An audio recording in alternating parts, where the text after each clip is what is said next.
Good evening all of you. Good evening, good evening, good evening. तो जैसा कि आप सभी बच्चों को पता है कि आप लोग जो हैं क्लास 10th का विषय गणित और चैप्टर 6 त्रिभुज यानी कि ट्रेंगल पढ़ रहे थे। तो आज कुछ बच्चे जो हैं B39 बैच से आए हुए हैं और कुछ बच्चे जो हैं B40 के हैं, यानी जो कि अपना रेगुलर बैच है। और कुछ बच्चे आज B39 के आए हैं जो सौराज सर का बैच है।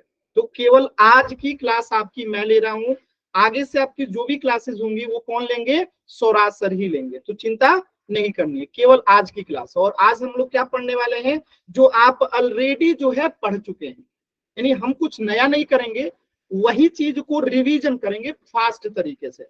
रिवीजन हमेशा फास्ट होता है, ठीक है, क्योंकि पढ़ी गई चीजें पढ़ना है। चलिए, तो सर्वांगसम और समरूप आकृतियां क्या होती है, तो मैं जल्दी से इन दोनों में अंतर बताता हूं। सर्वांगसम आकृतियां वो आकृति होती हैं जिनमें समान आकार होता है और समान माप होता है, यानी कि आकार और माप दोनों क्या होता है? समान होता है। तो वो सर्वांगसम आकृति होती है। और समरूप आकृतियां क्या होती हैं? जिसमें आकार तो समान होता है, आकार क्या होता है? समान होता है, लेकिन इसका माप समान हो जरूरी नहीं है। ठीक है, माप समान हो जरूरी नहीं है। इसको एक एग्जांपल से समझिएगा। जैसे कि मैं अगर यहाँ पे एक ट्रायंगल बना रहा हूं, ठीक है, और मैं कह रहा हूं कि इस ट्रायंगल की जो भुजा है वो 3-3 सेंटीमीटर का है, एंगल भी सेम है, और यहाँ पे भी मैंने एक ट्रायंगल बना दिया, ये भी 3-3 है। ठीक है, तो ये क्या हो जाएंगी? कॉन्ग्रुएंस हो जाएंगी। क्यों? क्योंकि इनकी जो आकार है कि त्रिभुज है और जो माप है वो बराबर है 3-3 सेंटीमीटर का, यानी एग्जैक्ट सेम टू सेम है। लेकिन जो समरूप आकृतियां होती हैं, जैसे कि एक मैं कह दूं यहाँ पे 1 सेंटीमीटर का है और मैं एक कह दूं कि यहाँ पे 5 सेंटीमीटर, मतलब कि इसको थोड़ा बड़ा बना लेते हैं। ठीक है, जैसे कि ये 1 है और मैं कहूं कि ये 5-5 सेंटीमीटर का है, तो ये दोनों समरूप हो जाएंगे। क्यों? क्योंकि इनका आकार सेम है, यानी ये भी त्रिभुज है, ये भी त्रिभुज है, बस इसका माप अलग अलग है। तो इसे हम क्या कह देंगे? समरूप आकृति। क्लियर है? इतनी बेसिक बातें आप लोग को क्लियर है? अब जैसे यहाँ पे ये दोनों पेंसिल, आप बताइए सर्वांगसम है कि समरूप है? ये सर्वांगसम है। आज जब सर्वांगसम है तो समरूप ऑटोमेटिकली हो जाएंगे, क्योंकि इनका आकार और माप दोनों ही सेम है, यानी जितनी लंबी एक पेंसिल है उतनी दूसरी है, और दोनों ही पेंसिल है, इसीलिए ये क्या हो जाएंगी? सर्वांगसम आकृति हो जाएगी। जैसे यहाँ पे देखिए क्या लिखा गया है, यदि किसी दो वस्तुओं का आकार और माप यानी कि साइज समान हो तो वो दोनों वस्तुएं क्या होती हैं? सर्वांगसम होती हैं। यानी सर्वांगसम के लिए दो चीजें जरूरी है। पहला चीज क्या है? आकार समान होना चाहिए और माप समान होना चाहिए, यानी आकार और माप दोनों समान है तभी वो सर्वांगसम आकृति होंगे। अब मेरा एक सवाल है आप सभी बच्चों से, चैट सेक्शन में जवाब देना कि क्या किसी आकृति के केवल आकार समान हो या केवल माप समान हो तो क्या हम उसे सर्वांगसम आकृति कहेंगे? यस और नो? क्या किसी आकृति के केवल आकार या केवल माप समान हो तो क्या हम उसे सर्वांगसम आकृति कहेंगे? नहीं कहेंगे। यानी कि सर्वांगसम आकृति के लिए आकार और माप दोनों क्या होना चाहिए? बराबर होना चाहिए। आगे बढ़ते हैं। देखिए, तो यही चीज लिखा गया है कि समान व्यास डी वाले वृत्त सर्वांगसम होते हैं, यानी कि समान व्यास है, समान व्यास है, यानी दोनों वृत्त की आकार क्या है? एक तो दोनों वृत्त हैं और साथ में साइज भी इनका समान है, तो ये क्या है? सर्वांगसम है।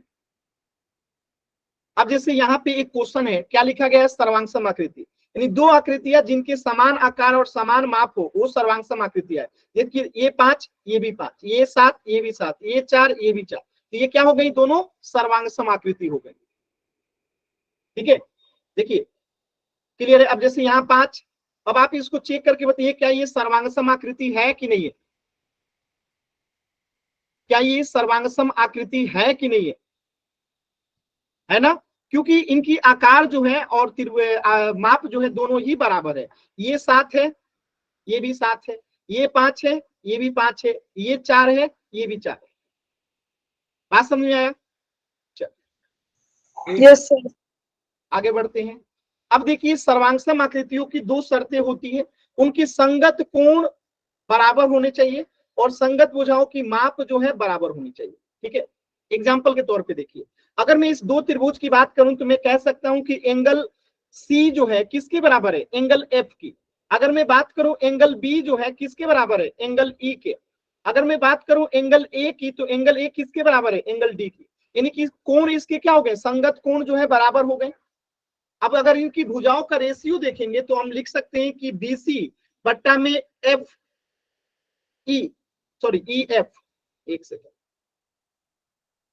ई एफ जितना रेशियो आएगा उतना ही AB बट्टा में DE है, और उतना ही क्या है आपका AC बट्टा में DF है। समझ में आया?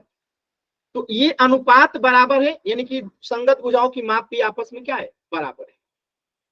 अब इसी पे आधारित क्वेश्चन पूछा था, देखिए यहाँ पे संगत कोण बराबर है, ये चीज यहाँ पे लिखी गई है कि संगत कोण बराबर है।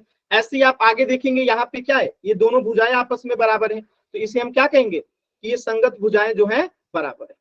यहाँ पे थोड़ा सा मिस्टेक हो गया, यहाँ पे रेशियो नहीं लिखेंगे, ठीक है, यहाँ पे गलती से मैंने रेशियो लिख दिया है, रेशियो नहीं लिखेंगे बल्कि भुजा बराबर है, ठीक है, क्योंकि ये बराबर का चिन्ह है, ठीक है, ये बराबर का चिन्ह है, गलती से मैंने रेशियो लिख दिया, रेशियो नहीं होता है, ठीक है, ये रेशियो नहीं होता, ये रेशियो आता है आपका समरूप आकृति में, ये गलती से लिखा गया था। यहाँ पे देखिए AB जो है वो DE के बराबर है, और AC जो है वो DF के बराबर है, और BC जो है वो EF के बराबर है, यानी कि यहाँ पे भुजा जो है बराबर होता है। तो यही चीज लिखा गया है कि भुजा क्या होते हैं, बराबर होते हैं। देखिए यहाँ पे इसीलिए बराबर का चिन्ह लिखा गया, यानी कि सर्वांगसम आकृतियों में संगत कोण और संगत भुजा दोनों ही बराबर होना चाहिए, यहाँ पे समानुपाती का कोई कंसेप्ट नहीं होता है। तो ऐसी आकृतियों को हम क्या कहते हैं, सर्वांगसम आकृति कहते हैं, ठीक है, ये सर्वांगसम का चिन्ह है। तो यहाँ पे ट्रेंगल ABC जो है सर्वांगसम है ट्रेंगल DEF के। अब बताइए क्या ये दोनों वृत्त जो है सर्वांगसम है, यस और नो? क्या ये दोनों वृत्त सर्वांगसम है, यस और नो? क्या ये दोनों वृत्त सर्वांगसम है? नहीं है। क्यों नहीं है? क्योंकि इनका आकार सेम है, साइज अलग अलग है। इनका आकार सेम है, देखिए इनका आकार जो है समान है, लेकिन माप जो है, साइज जो है अलग अलग है। एक छोटा वृत्त है, एक बड़ा वृत्त है, इसलिए ये क्या होंगे, ये समरूप आकृति होगी, ठीक है। तो यही चीज लिखा गया है कि आकार अगर सेम है तो वो समरूप आकृति, माप जो है समान होना जरूरी नहीं है। यानी कि सर्वांगसम आकृति में आकार जो है और माप दोनों जरूरी है, जबकि समरूप में केवल आकार जरूरी है। लेकिन अगर आप सोचो कि अगर इसका आकार साइज भी सेम हो जाए तो क्या हम इसे समरूप कहेंगे? समरूप कहेंगे, क्योंकि हमें मतलब है आकार से, आकार सेम है समरूप होगा, अगर ये साइज भी सेम हो गया तब भी समरूप होगा। इसीलिए कहा जाता है, क्या कहा जाता है कि दो आकृतियां जिनके समान आकार हो लेकिन उनका माप का समान होना आवश्यक नहीं हो, समरूप आकृतियां होती हैं। जैसे ये छोटा त्रिभुज है, ये बड़ा त्रिभुज है, तो इनका आकार सेम है, साइज अलग अलग है, कोई दिक्कत नहीं। जैसे ये वृत्त है, ये सब क्या है, समरूप आकृतियां हैं, ठीक है, सभी वृत्त समरूप होते हैं, इनका आकार समान होता है। ऐसे ये सभी वर्ग जो है क्या होते हैं, हमेशा, ये समबाहु त्रिभुज जो है हमेशा क्या होते हैं, समरूप होते हैं। ये चीजें आप लोग डिटेल में पढ़ चुके होंगे कि क्यों समबाहु त्रिभुजी समरूप होता है और क्यों वर्गी समरूप होता है। ये चीजें आप लोग डिटेल में पढ़ चुके हैं ना, कि हम यहाँ पे समद्विबाहु त्रिभुज की या विषमबाहु त्रिभुज की बात क्यों नहीं कर रहे हैं, या फिर हम रेक्टेंगल की बात क्यों नहीं कर रहे हैं, ये आप पढ़ चुके हो, ठीक है, वेरी गुड। आगे बढ़ते हैं थोड़ा सा, ठीक है। तो देखिए सभी वर्ग और सभी समबाहु त्रिभुज जो है समरूप होते हैं। अब देखिए ये क्या है, सर्वांगसम का चिन्ह है, तो ये दोनों सर्वांगसम है, और जब ये दोनों सर्वांगसम है तो ये समरूप भी होंगे, ठीक है। तो सर्वांगसम आकृतियों के आकार समान होते हैं, इसलिए सभी सर्वांगसम आकृतियां समरूप होती हैं। यानी कि जब ये सर्वांगसम है तो ये समरूप भी होगा। बात समझ में आया? और जब ये समरूप है तो क्या ये सर्वांगसम होगा? नहीं। तो सभी समरूप आकृतियां सर्वांगसम नहीं होती, क्यों? क्योंकि सर्वांगसमता के लिए हमें उनका माप भी बराबर होना चाहिए, और यहाँ पे माप अलग अलग है, केवल आकार सेम है। इसीलिए ये वाला चीज आपको बताया जाता है क्या, कि सर्वांगसम आकृतियां समरूप तो हो सकती हैं, लेकिन समरूप आकृतियां जो है सर्वांगसम नहीं हो सकती। क्या आपको ये बात समझ में आ चुका है? डिटेल में आप लोग पढ़ चुके होंगे, क्लियर है ना? डिटेल में आप लोग पढ़ चुके होंगे। चलिए आगे बढ़ते हैं। पहला क्वेश्चन है और पोल में आंसर करना है सुपर फास्ट स्पीड से, एकदम फास्ट स्पीड से जो है आंसर करना है।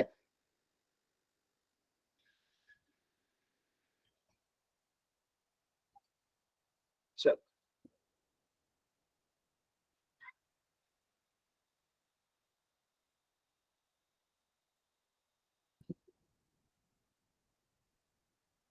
क्या बात, क्या बात, वेरी गुड, बहुत अच्छा। Thank you sir. बहुत अच्छा। अब ये भी मैंने आप लोग को बताया था कि सभी वर्ग हो गया, सभी वृत्त हो गया, सभी समबाहु त्रिभुज हो गया, हमेशा क्या होते हैं, वो समरूप होते हैं। हमेशा क्या होते हैं, वो समरूप होते हैं। तो लास्ट के 10 सेकेंड है। 10, 9, 8, 7, 6, 5, 4, 3, 2, 1। चल, तो ये चीजें आप लोग पढ़ चुके हैं, इसलिए इतना फास्ट आपको करवाया जा रहा है। तो ये क्या होते हैं, समरूप होते हैं। चलिए, इस प्रश्न का उत्तर हो गया ऑप्शन ए। आगे बढ़ते हैं थोड़ा सा। अब बहुभुज का समरूपता देखते हैं, सिमिलरिटी ऑफ पॉलीगॉन। ठीक है, तो भुजाओं की समान संख्या वाले दो बहुभुज समरूप होंगे यदि दो शर्तों को पूरा करता हो। कोण बराबर होना चाहिए और भुजाएं बराबर नहीं, एक ही अनुपात में होना चाहिए। अभी एक ही अनुपात को मैं थोड़ा सा आपको समझाना चाहूंगा। जैसे मान लेते हैं कि यहाँ पे एक नेहा नाम की लड़की है, ठीक है, और यहाँ पे विकास नाम का कोई लड़का है। ठीक है, अब दोनों के पास आप देखेंगे कि नेहा नाम की जो लड़की है उसके पास भी पेन है, ठीक है, रेड, और जो नेहा नाम की लड़की है उसके पास ब्लैक पेन है। ठीक है, ब्लैक पेन भी है। तो नेहा नाम की जो लड़की है उसके पास रेड पेन जो है वो 10 ठो है, और ब्लैक पेन जो है सिर्फ 5 है। कितना है, सिर्फ 5 है, क्योंकि रेड पेन से वो गुलाब का पंखुड़ी बनाते हैं ना, इसलिए लड़कियां ज्यादा रेड पेन रखती है। अब यहाँ पे देखेंगे विकास के पास थोड़ा सा अपोजिट है। अपोजिट कैसे है, तो विकास के पास जो है रेड पेन और ब्लैक पेन में थोड़ा सा अंतर है। क्या अंतर है, तो विकास के पास सिर्फ 4 रेड पेन है और ब्लैक पेन सिर्फ 2 है। तो अब यहाँ पे कहा जाएगा कि अगर हम नेहा के पास ब्लैक और रेड पेन का रेशियो निकालें, सॉरी, रेड और ब्लैक पेन का रेशियो निकालें, रेड और ब्लैक पेन का रेशियो निकालें नेहा का, तो क्या आएगा, 10/5 आएगा। यानी इसको काटाएंगे तो 10 एकम सॉरी 5 दूनी 10 और 5 एकम 5, यानी कि 2 आएगा। अनुपात कितना आया, 2 आया। ऐसे ही अगर हम विकास के पास निकालेंगे कि इसके पास रेड और ब्लैक पेन का रेशियो कितना है, रेड और ब्लैक पेन का, तो आप देखेंगे कि ये 4/2 आएगा, यानी कट के ये भी 2 आएगा। तो हम कहेंगे कि नेहा और विकास के पास पेन की संख्या अलग अलग है लेकिन एक ही अनुपात में है, मतलब कि समानुपात है। यानी कि नेहा के पास अगर 10 रेड पेन है तो ब्लैक पेन 5 है, यानी कि इसका अनुपात कितना है, 2 का अनुपात है।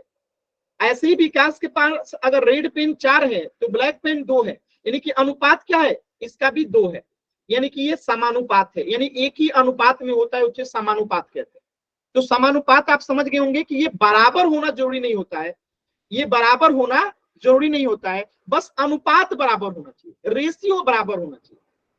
अब यहाँ पे देखिए रेड पेन तो इसके पास 4 है लेकिन इनके पास तो 10 है, इनके पास 5 है लेकिन इनके पास 2 है, लेकिन अनुपात बराबर है। यानी जिस अनुपात में इनके पास 10 और 5 का अनुपात है, ऐसे ही 4 और 2 का अनुपात क्या होगा, बराबर होगा।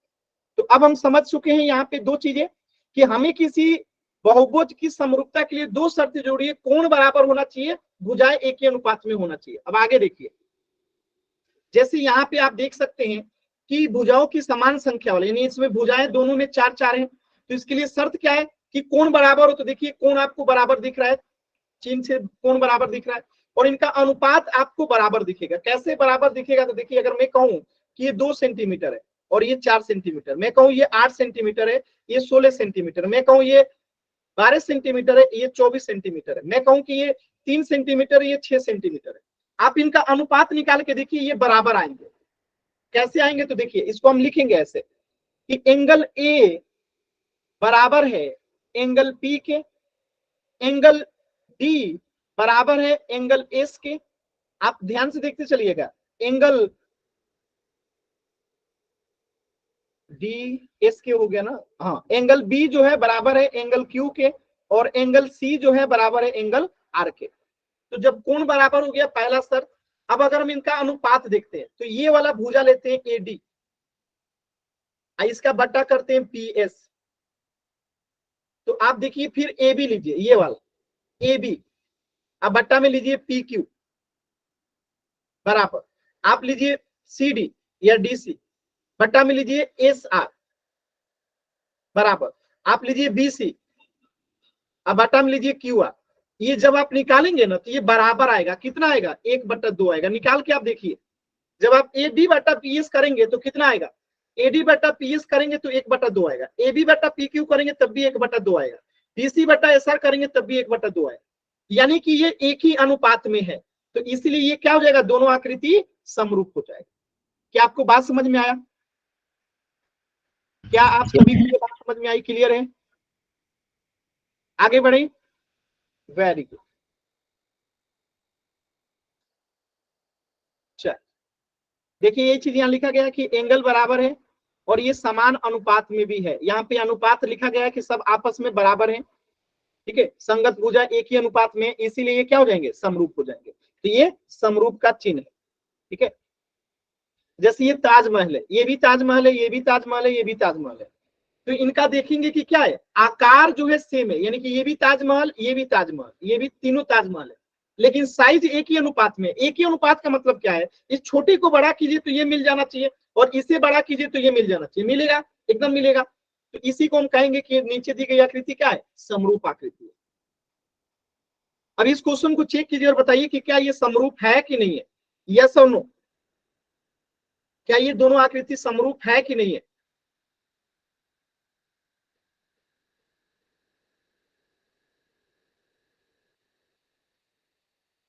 है ना, है ना, वेरी गुड। क्यों है, आप यहां बताएंगे कि एंगल ए बराबर है एंगल पी के, फिर आप लिखेंगे यहाँ पे एंगल बी बराबर है एंगल एस के, फिर आप यहाँ लिखेंगे एंगल सी बराबर है एंगल क्यू के, फिर आप लिखेंगे एंगल डी बराबर है एंगल आर के, फिर आप अनुपात बताएंगे इनका, ठीक है, कि ए बी बट्टा पी एस बराबर है ए सी बट्टा में पी क्यू बराबर है सी डी बट्टा में क्यू आर, फिर आप बताएंगे बी डी बट्टा में कितना, ऐसा। क्या ये आपस में बराबर है, यानी कि संगत कोण भी बराबर है और इनका अनुपात भी क्या है, बराबर है। और ये बराबर अनुपात कितना है, 1/2 है, सब बराबर अनुपात में है।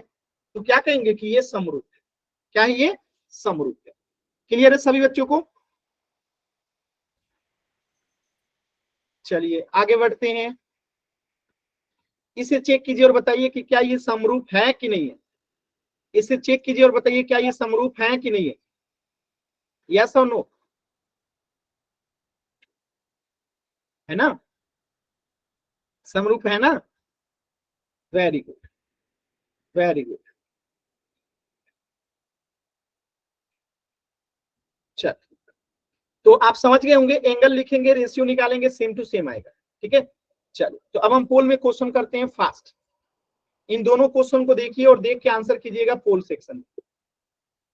सर जी पोल दे दो।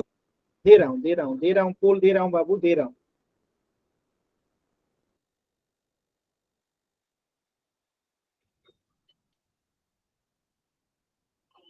चल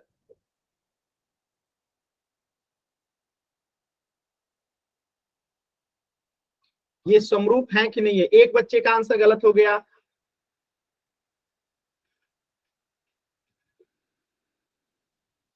तीन बच्चों का गलत हो गया, चार बच्चों का गलत हो गया, 6 बच्चों का गलत हो गया। कोशिश कीजिए,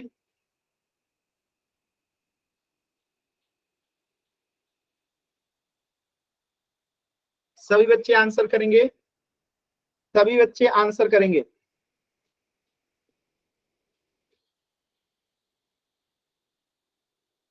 11 बच्चों का आंसर गलत हो गया, 12 बच्चों का आंसर गलत हो गया।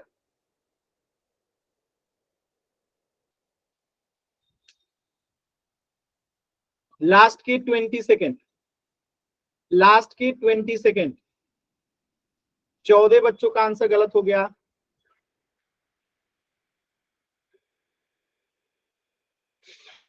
15 बच्चों का आंसर गलत हो गया, 36 बच्चों का आंसर सही है, 15 बच्चों का गलत है।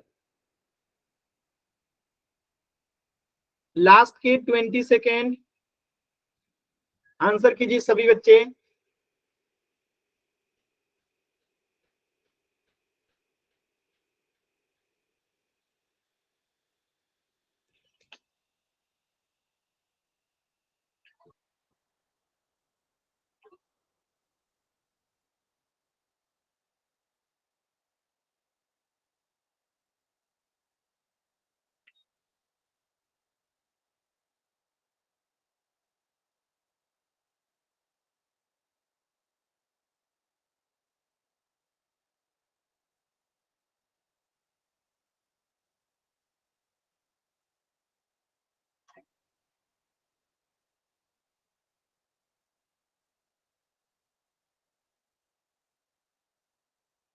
लास्ट के 10 सेकेंड। 10, 9, 8, 7, 6, 5, 4, 3, 2, 1।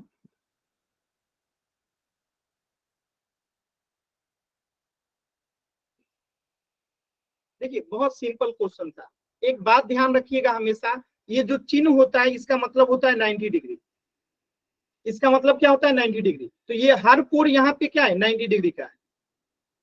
ये प्रत्येक कोण क्या है यहाँ पे 90 डिग्री का है।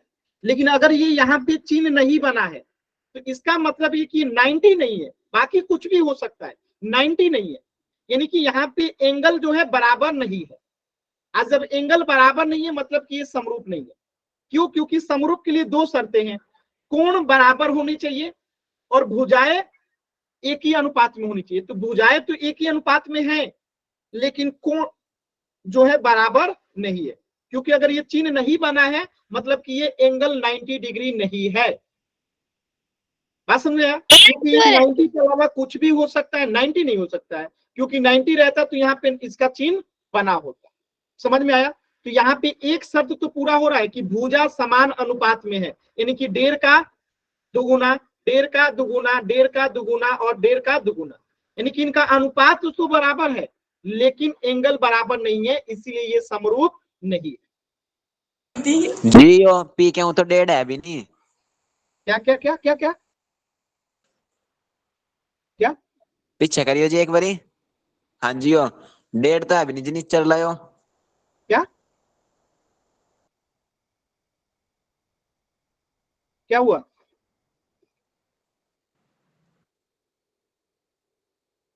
क्या कह रहे हैं आप? Sir B answer wrong answer है। सही है सर जी। सही तो है, फिर दिक्कत क्या है? ये समरूप नहीं है ना।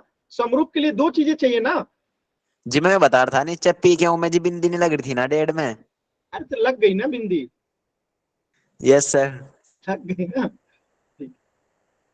तो यहाँ पे क्या ये दोनों समरूप नहीं है, ये दोनों समरूप नहीं है।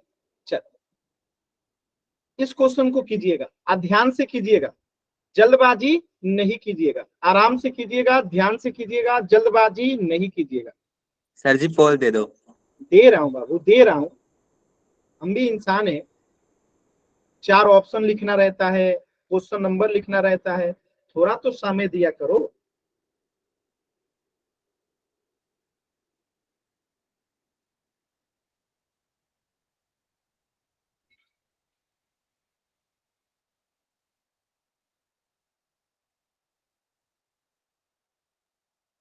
अभी अभी समझाया था। कुछ बच्चे ना कितनी बार भी पढ़े गलत करते हैं।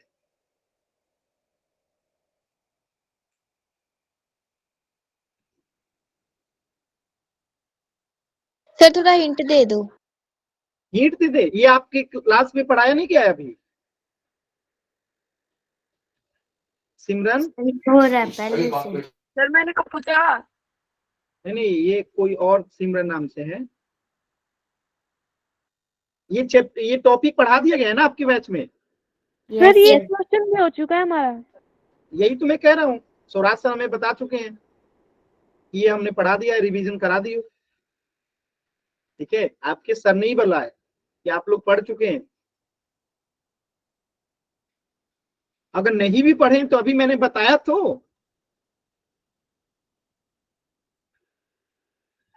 ओके सर, कर लेंगे। नाराज हो गई।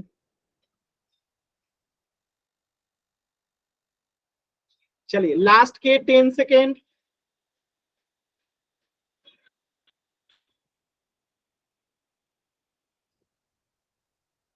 टेन, 9, 8, 7, 6, 5, 4, 3,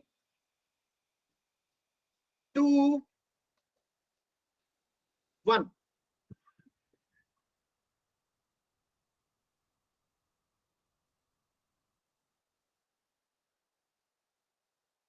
ठीक है, देखिए भुजाओं की समान संख्या वाले दो बहुभुज समरूप होते हैं यदि उनके संगत कोण क्या हो, बराबर हो। उनके संगत कोण क्या हो, बराबर हो, यानी इक्वल हो। और संगत भुजाएं क्या हो, समानुपाती हो, यानी कि प्रोपोर्शनल हो। तो यही चीज तो लिखना था, संगत कोण और संगत भुजाएं क्या होना चाहिए, संगत कोण बराबर और उनकी भुजाएं क्या होना चाहिए, समानुपाती होना चाहिए। अब ये कहेंगे कि सर ये आपने कहाँ बताया, तो अभी मैं आपको दिखाता हूँ कि ये चीजें मैंने कहाँ बताया। देखिए यहाँ पे देखिए, भुजाओं की समान संख्या वाले दो बहुभुज समरूप होते हैं यदि उनके संगत कोण क्या हो, बराबर हो, और उनकी संगत भुजाएं क्या हो, एक ही अनुपात में हो। एक ही अनुपात का मतलब होता है समानुपात। क्या होता है, समानुपात। तो यही चीज तो क्वेश्चन में आया था यहाँ पे।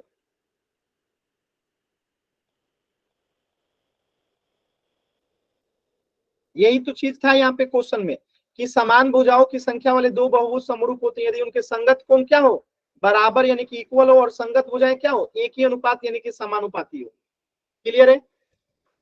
कोई डाउट किसी बच्चे को? चलो, तो इस प्रश्न का उत्तर हो जाएगा ऑप्शन सी। अब देखिए स्केल गुणक क्या होता है। स्केल गुणक क्या होता है, यानी जिस आकार से आकृति को बड़ा या छोटा किया जाता है उसे स्केल कारक कहा जाता है। मतलब इसको ऐसे समझिएगा, सिंपल सी बात है कि विश्व मानचित्र या भवनों के निर्माण के लिए बनाए जाने वाले रूप के जो स्केल होते हैं वो स्केल गुणक से ही बनाए जाते हैं। जैसे इसको ऐसे एग्जांपल से समझिए, ठीक, देखिएगा ध्यान से समझिएगा। जैसे कि आपको ग्लोब दिखता है ना, कितना सा रहता है ग्लोब, और पूरी पृथ्वी के आकार को उस ग्लोब पे ला दिया जाता है। तो उसमें जिस स्केल का प्रयोग किया जाता है ना वो स्केल फैक्टर है। या पूरे देश का मानचित्र जो है एक छोटे से कागज के टुकड़े पे बना दिया जाता है। बात समझ में? तो ये सब किसका उपयोग किया जाता है, स्केल गुणक का। तो यहाँ से आपके क्वेश्चन नहीं आएंगे, ठीक है। या फिर आप ऐसे समझिए, आपके घर जो मकान बनता है, जैसे खूब बड़ा सा मकान बन गया आपका, ये मान लेते हैं ये मकान है आपका, ठीक है, ये मकान है, काफी बड़ा होता है। एक घर में 10-12 कमरे होते हैं, किचन बाथरूम लैट्रिन होता है, कई सारी चीजें होती हैं। लेकिन उसका जो नक्शा बनता है ना एक छोटे से पेज पे बन जाता है, एक छोटे से पेज पे बन जाता है।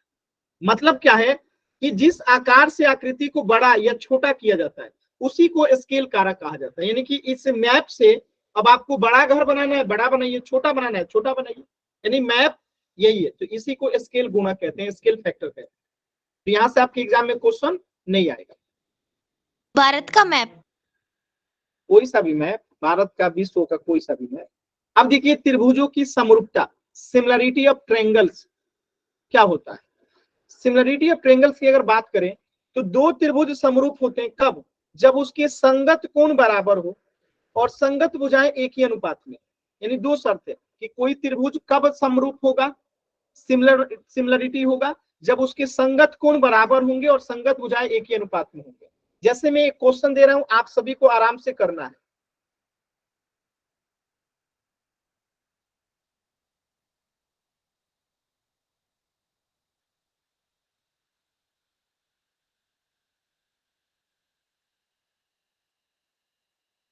अगर मैं कहूं इस त्रिभुज का नाम है ए बी और सी, ठीक है। इसमें कोण है आपका 60 डिग्री, इसमें कोण है आपका 70 डिग्री, और इसमें कोण है आपका 50 डिग्री, ठीक है। कितना है? 50 डिग्री। और ये भी एक त्रिभुज है ए बी और सी, इसमें कोण है 60 डिग्री, इसमें कोण है 70 डिग्री, और इसमें कोण है 50 डिग्री, ठीक है। और यहाँ पे जो भुजा है वो है 2, यहाँ पे है 4, यहाँ पे है 6, ठीक है। और यहाँ पे जो भुजा है वो है 12, और यहाँ पे जो भुजा है, ठीक है, वो है आपका 18, ठीक है। 18 मत कीजिए, ठीक है। 6 और यहाँ पे है 12, ठीक है। अब आपको बताना है कि क्या ये समरूप है कि नहीं है, क्या ये समरूप है कि नहीं है। इसको नामकरण गलत कर दिए हम लोग, इसका ए पी क्यू आर नामकरण कीजिए, दोनों का सेम ही हो गया था पी क्यू आर। अब आपको बताना है कि क्या ये समरूप है कि नहीं। कौन बताएगा क्यों समरूप नहीं है? सर जी क्योंकि ये एक ही अनुपात में विभाजित नहीं एक ही अनुपात में ये विभाजित नहीं है। जैसे कि हम यहाँ कह सकते हैं कि एंगल ए बराबर एंगल पी तो है, एंगल बी बराबर एंगल क्यू तो है, एंगल सी बराबर एंगल आर तो है, यानी कोण तो बराबर है लेकिन इनका अनुपात बराबर नहीं है। कैसे? तो देखिए, अगर मैं लिखूं ए बी, ठीक है, बराबर पी क्यू, तो क्या ये पॉसिबल है? देखिए ए बी आ रहा है 2, अरे यार मैंने ऐसे लिख दिया, एक सेकंड, ऐसे लिखिए ए बी बट्टा अगर मैं पी क्यू निकालूं तो कितना आएगा? 2/12 आएगा, कट के कितना आएगा? 1/6 आएगा। अगर मैं निकालता हूं ए सी बट्टा में पी आर तो कितना आएगा? ए सी 4/6, कट के 2/3 आ जाएगा। यानी कि इसका 1/6 आ रहा है, इसका 2/3 आ रहा है, यानी इसकी भुजाएं एक ही अनुपात में नहीं है। तो ये क्या समरूप होंगे? नहीं होंगे, ये समरूप नहीं होंगे। क्लियर है सभी बच्चों को? क्लियर है ना? Yes sir. Yes sir. अच्छा, यस सर। आगे बढ़ते हैं। जैसे यहाँ पे देखिए, यहाँ पे आप देखेंगे ध्यान से तो यहाँ पे एंगल जो है, अगर मैं बोलूं एंगल सी जो है बराबर है किसके? एंगल एफ के। अगर मैं आपसे बोलूं एंगल बी जो है वो बराबर है किसके? एंगल ई के। अगर मैं आपसे बोलूं एंगल ए जो है बराबर है एंगल डी के, क्योंकि ये चिन्ह दिखा रहा है कि बराबर है। अब इसी तरीके से अगर मैं कहूं कि ए बी, ठीक है, बराबर है किसके? देखिए डी ई के, ये चिन्ह बता रहा है कि बराबर है। और ए सी बराबर है यहाँ पे किसके? डी एफ के। और यहाँ पे आप देखेंगे बी सी बराबर है किसके? ई एफ के। और जब बराबर है तो समान अनुपात में तो होगा ही, तो यहाँ पे कोण भी बराबर है और भुजा भी बराबर है, तो बराबर है या एक ही अनुपात में, बात एक ही, ठीक है। बात समझ में आया? जब बराबर है तो कट के ये क्या आएगा? एक ही अनुपात में आ जाएगा, ठीक है। तो ये सिमिलरिटीज है। क्या मैं इसको ऐसे लिख सकता हूँ, ट्रेंगल एबीसी समरूप ट्रेंगल डी एफ ई लिख सकता हूँ क्या? No sir. क्यों नहीं लिखेंगे? क्योंकि सर ऐसे लिखेंगे तो कोण ए बराबर कोण डी और कोण बी बराबर कोण एफ हो जाएगा, जो कि ठीक नहीं होगा। वेरी गुड, वेरी गुड, सही। चल, अब इसे आप लोग बताइए कि क्या ये समरूप है कि नहीं है, यस और नो। चेक कीजिए और चैट सेक्शन में आंसर कीजिए कि क्या ये आकृति दी गई है समरूप है कि नहीं। No sir. सभी बच्चे बताएंगे क्या ये समरूप है कि नहीं है।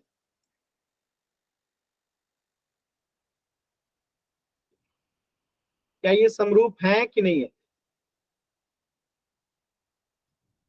Very good, very good, very good,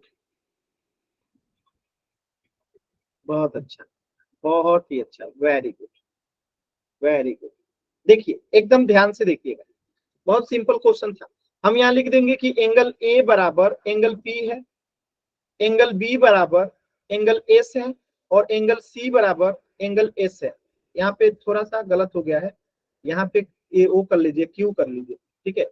तो एंगल बी बराबर एंगल क्यू कर लीजिए, ठीक है, और एंगल सी बराबर एंगल एस कर लीजिए। तो यहाँ पे क्या हो गया, आपस में बराबर हो गया एंगल। अब अनुपात देखिए, अगर हम लिखते हैं ए बी बट्टा में पी क्यू बराबर होगा ए सी बट्टा में पी एस बराबर होगा बी सी बट्टा में क्यू एस। अब बताइए ये कितने का आएगा बराबर में, आ रहा है 1/2, आ रहा है? सभी बच्चे निकाल के देखिए। यस सर मतलब कि ये क्या है, समरूप है, मतलब कि ये समरूप है, ये समरूप है। अब इसे चेक कीजिए क्या ये समरूप है कि नहीं है। No sir. सभी बच्चे कीजिए, ये समरूप है कि नहीं है। नहीं है तो क्यों नहीं है? इनके कोण बराबर नहीं है सर। इनके कोण बराबर नहीं है। अच्छा, कोण ही बराबर नहीं है, सही बात है। इसके कुछ भी बराबर नहीं है, ना भुजा अनुपात में है ना कोण बराबर है। ठीक है, इसके कुछ भी बराबर नहीं। ठीक है, चल, तो ये समरूप नहीं है। अब पोल में कीजिए, जितना चीजें आप लोग पढ़े हैं ना सबको आज रिवाइज करा दो। सर जी ये तो वही वाला क्वेश्चन है जो स्वराज सर ने बनाया था। हाँ, क्या बात है, याद है आपको। और इसमें यस कैसे सर। कैसे गलतियां हुई थी याद है ना। Yes sir. देखते हैं सवाल आज का। तो छोटी छोटी चीजों को ध्यान रखिए, क्यों करवा रहे हो? ना करवाएं। तो सर बाद रिवाइज हो जाएगा एक बार। अरे यार एक मिनट रुकिए, एक सेकेंड।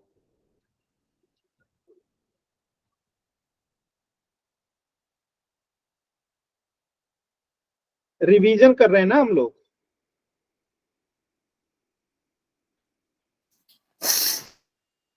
चल कीजिएगा एकदम फास्ट, आराम से। फुल सेक्शन देखिएगा, ये बी है और ये सी है और ये ए है और ये डी है। कंफ्यूजन मत होइएगा।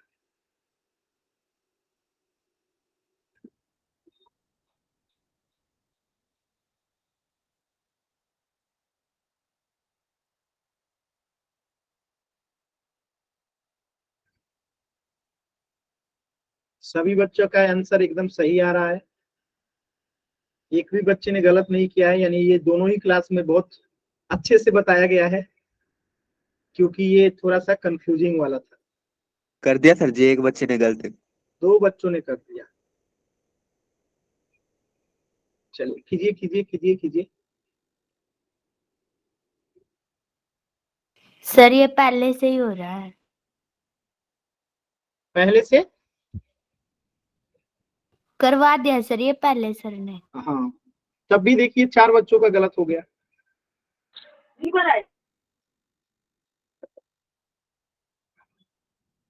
इसे रिवीजन कहते हैं, यानी पढ़ी गई चीजों को दोबारा जब पढ़ाया जाता है सुपर फास्ट स्पीड से। अच्छा, इतनी चीजें पढ़ने में 2-3 क्लास लगा था ना। Yes sir. आज कितना जल्दी हम लोग कर लिए ना फास्ट तरीके से रिवीजन। Yes sir. लास्ट के 10 सेकेंड, 10, 9, 8, 7, 6, 5, 4, 3, 2, 1।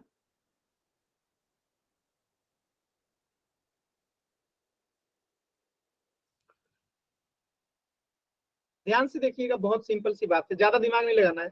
2.7 का अनुपात कभी भी 4, 6, 5 नहीं हो सकता है, यानी इसकी भुजा समान अनुपात में नहीं है। तो हम सीधे आंसर मार देंगे इसको। ठीक है, बाकी चीजों का आप देखेंगे, यहाँ पे कोण बराबर दिख रहा है तो भुजा हमने दिया नहीं है। यहाँ पे देखिए जो इसका भुजा जो है समान अनुपात में, कोण हमें कोई लेना देना नहीं है। ठीक है, यहाँ पे अगर देखें हम लोग, ठीक है, तो यहाँ पे एक बच्चों को कंफ्यूजन होता है कि ये 90 है तो यहाँ पे 90 क्यों नहीं लिखा है।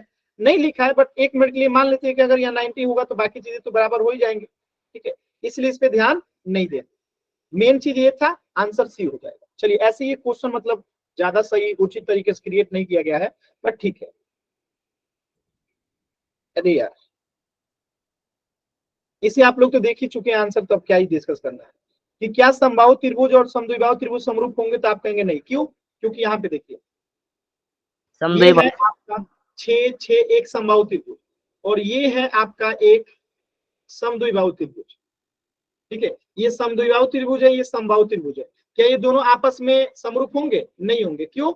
सिंपल सी बात है, इनकी भुजाओं का अनुपात बराबर नहीं आएगा, भुजाओं का अनुपात बराबर नहीं आएगा, तो ये क्या हो जाएगा? समरूप नहीं होगा। तो आप लोग आंसर देख चुके हैं, इसीलिए हम अगले क्वेश्चन पे चलते हैं, अगले टॉपिक पे चलते हैं। BPT, basic proportionality theorem, Thales theorem जिसे हम कहते हैं, और थेल्स महोदय ने क्या कहा था? ठीक है, तो अगर हम बात करें, इसको पहले समझ लीजिएगा। ठीक है, कि दो त्रिभुज के संगत कोण अगर बराबर हो तो वो समकोणिक इक्वी एंगुलर ट्रायंगल्स कहलाते हैं। यानी यहाँ पे देखिए ये 40, ये भी 40, ये 60, ये भी 60, ये 80, ये भी 80, तो ये क्या हो गए? समकोणिक त्रिभुज हो गए, इक्वी एंगुलर ट्रायंगल्स हो गए, क्योंकि इनके क्या है? संगत कोण आपस में बराबर है। संगत कोण क्या है? बराबर है। तो दो त्रिभुज के संगत कोण बराबर हो तो उसे समकोणिक त्रिभुज कहलाते हैं, इक्वी एंगुलर, ये आप लोग जानते हैं। ठीक है, अब दो समकोणिक त्रिभुजों में उनकी संगत भुजाओं का अनुपात सदैव समान होता है, ये आपको ध्यान रखना है। ठीक है, और ऐसा माना जाता है इसलिए क्योंकि उन्होंने एक परिणाम में प्रयोग किया जिसे आधारभूत समानुपातिकता यानी थेल्स प्रमेय कहा जाता है। तो थेल्स प्रमेय है क्या? तो आपके सामने अब यही पढ़ना है, 6.1 थ्योरम 6.1। ये क्या कहता है? तो बहुत सिंपल सी बात कहता है थेल्स थ्योरम, कि यदि किसी त्रिभुज की एक भुजा के समानांतर, तो हम एक त्रिभुज बना लेते हैं, या हमने एक त्रिभुज बना लिया, ये हमने एक त्रिभुज बना लिया, इसका नाम दे देते हैं हम लोग ए बी और सी। क्या नाम दे दिया हमने? A B C. तो थेल्स महोदय ने कहा कि यदि एक त्रिभुज की एक भुजा के समानांतर, तो हम भुजा ले लेते हैं, मान लेते हैं बीसी के समानांतर एक भुजा ले लेते हैं हम लोग पी एन, इसका नाम दे देते हैं पी एन, यानी कि ये हमने भुजा किसके समानांतर लिया है? बीसी के समानांतर पी एन लिया है।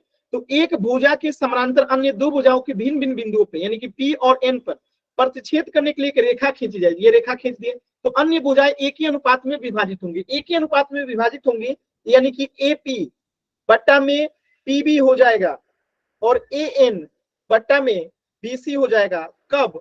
इफ पी एन समानांतर है बीसी का। यही बात इन्होंने कहा, किसने? थेल्स थ्योरम ने, यानी कि थेल्स नाम के व्यक्ति ने कहा कि देखो भैया ऐसा है कि एक त्रिभुज में अगर एक भुजा के समानांतर एक भुजा खींच जाती है तो अन्य दो भुजाओं को जो है समान अनुपात में विभाजित कर देती है। ठीक है, जैसे यहाँ पे किया गया। तो यही थेल्स महोदय ने कहा कि अगर पीएन समानांतर यहाँ पे बीसी के, तो एपी बट्टा पीबी बराबर हो जाएगा एन बट्टा बीसी के। अब आप कहेंगे सर इसमें क्वेश्चन कैसे आता है? तो मैं अभी आपको दिखा देता हूँ क्वेश्चन कैसे आता है। आपके सामने क्वेश्चन है, इसी थ्योरम का उपयोग कीजिए और सॉल्व करके बताइए इसी का मान क्या आएगा। सर पीछे वो गलत हो गया था आपसे थोड़ा सा। क्या हो गया था? यस सर, पीछे आपने यहाँ पे एन सी होता है। मैंने क्या लिख दिया है? अच्छा ठीक है, ठीक है ठीक है ठीक है ठीक है, वो जल्दी से लिखा गया है। अरे इतना आप लोग समझते हैं ना, एन बट्टा एन सी, एपी बट्टा पीबी और एन बट्टा एन सी। क्लियर है ना? पढ़ चुके हैं Yes, आप। चलिए, तो इस क्वेश्चन को सॉल्व कीजिए सभी बच्चे एकदम आराम से। 4 क्लास की चीजों को एक क्लास में पढ़ा रहा हूं, थोड़ा तो फास्ट होगा ना। आंसर भी आप लोग एकदम शानदार कर रहे हैं। तो यहाँ पे हम लिखेंगे कि डी पैरेलल अगर बीसी है तो क्या लिख सकते हैं हम लोग? ए ई बट्टा में ई सी बराबर क्या लिखेंगे? ए डी बट्टा में डी बी। किससे लिखेंगे? तो लिखेंगे बाई बीपीटी थ्योरम, जो अभी आपने पढ़ा, बाई बीपीटी थ्योरम या by Thales theorem.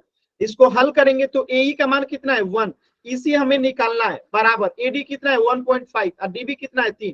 Cross multiply करेंगे तो यहाँ पे कितना आएगा? 1.5 ईसी बराबर 3। क्रॉस मल्टीप्लाई और यहाँ से ईसी बराबर निकालेंगे तो क्या हो जाएगा? 3 बट्टा 1.5, और आपको पता है ये 1.5 में 3 से भाग देंगे तो कितना आएगा? 2। तो ईसी का मान कितना आ गया? 2। Super fast. क्लियर है? आगे बढ़े। Yes sir.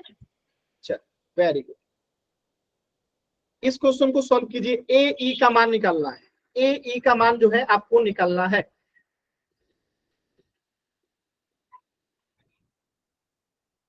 ए ई का मान जो है आप लोगों को निकालना है।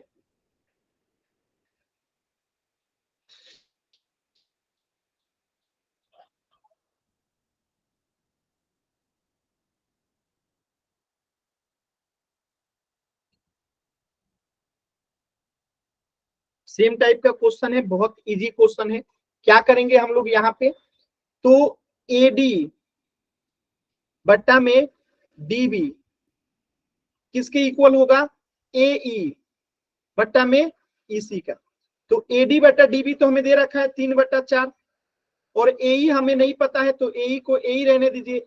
ईसी दे रखा है 12, इसे सॉल्व करेंगे तो एई बराबर क्या हो जाएगा, 12 गुने 3 बट्टा में 4 और 4 तिहाई 12, 3 3 9 सेंटीमीटर। क्या ये क्लियर है सभी बच्चों को? और यहाँ पे लिखना ना भूलिएगा by BPT theorem, by BPT.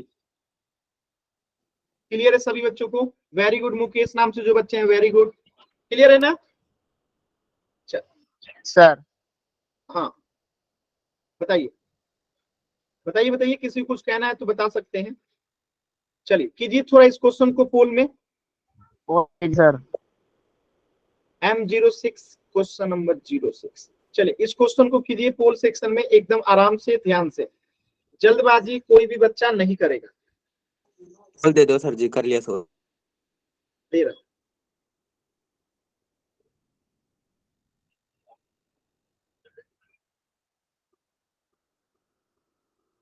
आराम से समय लीजिए, कोई जल्दी नहीं है, आराम से।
लास्ट के 10 सेकेंड, लास्ट के 10 सेकेंड।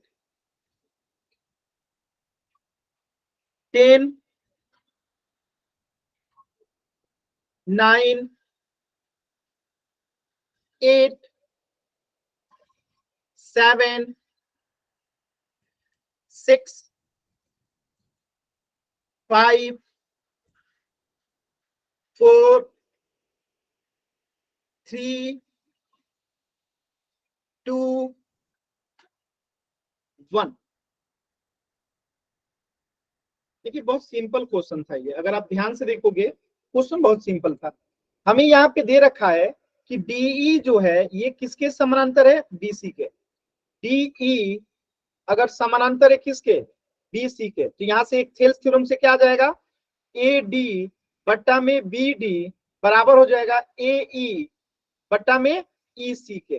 किससे, बाई बीपीटी, हम यहाँ लिख देंगे बाई बीपीटी। ठीक है, अब इसे सॉल्व करेंगे तो एडी कितना है आपका 4 बट्टा में 12, ए कितना है 1 और ईसी हमें निकालना है। सॉल्व करेंगे तो ईसी बराबर क्या आ जाएगा, 12/4 और 4 तिहाई 12 यानी कि 3। ऑप्शन डी जो है करेक्ट हो जाएगा। क्लियर है सभी बच्चों को? Yes sir. डन ना? Yes sir. Yes sir. Sir तो इस प्रश्न का उत्तर हो जाएगा आपका ऑप्शन डी। अगला क्वेश्चन भी कर लीजिए। इसको रहने देते हैं, अगले क्लास में करेंगे, मतलब कि आगे पढ़ेंगे तो करेंगे। ठीक है, कुछ पूछना है, कुछ डाउट है तो पूछ लीजिए।